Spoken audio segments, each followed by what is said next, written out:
آپ نے اسلامی نظریاتی کونسل کو سرکاری مفتی کا نام دیا، وفاقی شرعی عدالت کو قاضی کا نام دیا۔ پہلے تو ان دو چیزوں کو ہم اس کا حل نکالتے ہیں۔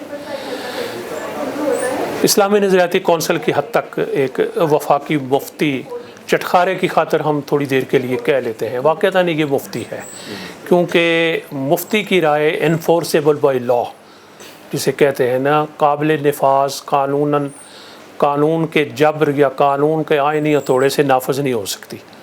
یہاں بھی وہی کیفیت ہے، مفتی کی رائے ایسی ہی ہوتی ہے، مفتی رائے دے دیتا ہے۔ یہاں بھی یہی کیفیت ہے کہ وفاقی اسلامی نظریاتی کونسل وہ ریاست کے استفسار یا از خود کسی مسئلے پر رائے دے گی، اور رائے آگے پارلیمنٹ یا صوبائی اسمبلیوں کی مرضی ہے کتنی لیتی ہیں کتنی نہیں لیتی۔ اس لحاظ سے تو یہ مفتی ہی ہے۔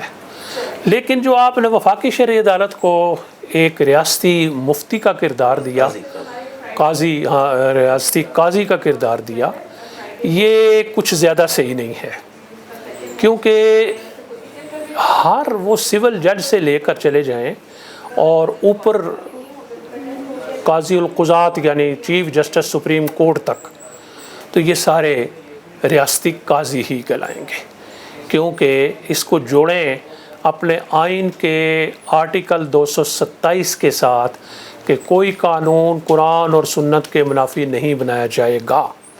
جب یہ کیفیت ہو تو تھوڑی دیر کے لیے ہم فرض کرتے ہیں کہ یہ سارے قانون قرآن اور سنت کے مطابق ہیں، اور اگر نہیں ہیں تو تب بھی انہی اداروں کا کام ہے وہ اس کا جائزہ لیں۔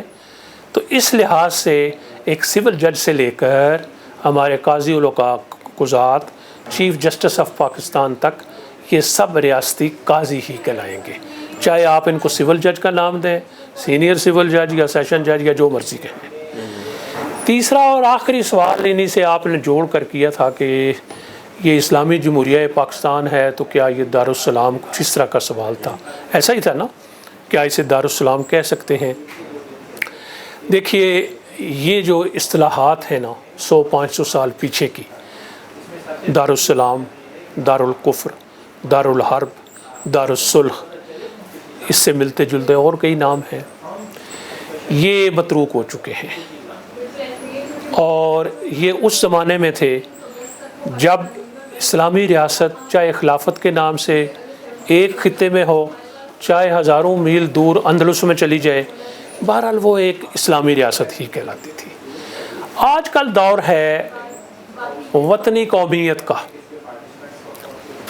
جب وطنی قومیت ہے تو پاکستان اگرچہ کہ وطنی قومیت کی بنیاد پر قائم نہیں ہوا، اور نہ آئندہ اس کی ساخت ہمیں بتاتی ہے کہ یہ وطنی قومیت پر مبنی کوئی ریاست ہے۔ مسئلہ اتنا پیچیدہ ہے کہ 2-4 منٹ کے سوالوں میں یہ حل طلب نہیں ہے۔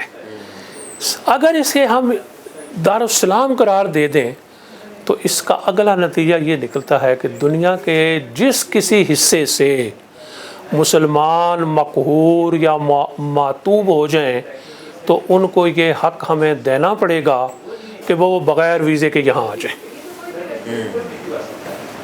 چلیے ویزا ہی لے کر آ جائیں، لیکن آ جانا ان کا پھر حق بن جاتا ہے اگر اسے دارالسلام قرار دے دیا جائے۔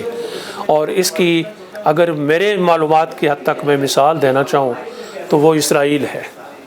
اسرائیل وہ ریاست ہے کہ دنیا کا کوئی یہودی کسی حصے سے مقہور معتوب ہو یا نہ ہو، وہ آ سکتا ہے۔ تو پاکستان کو فی الوقت ہم دارالسلام ان معنوں میں نہیں کہہ سکتے، لیکن اس کے کہنے کے لیے ہمارے پاس اور مواد موجود ہے۔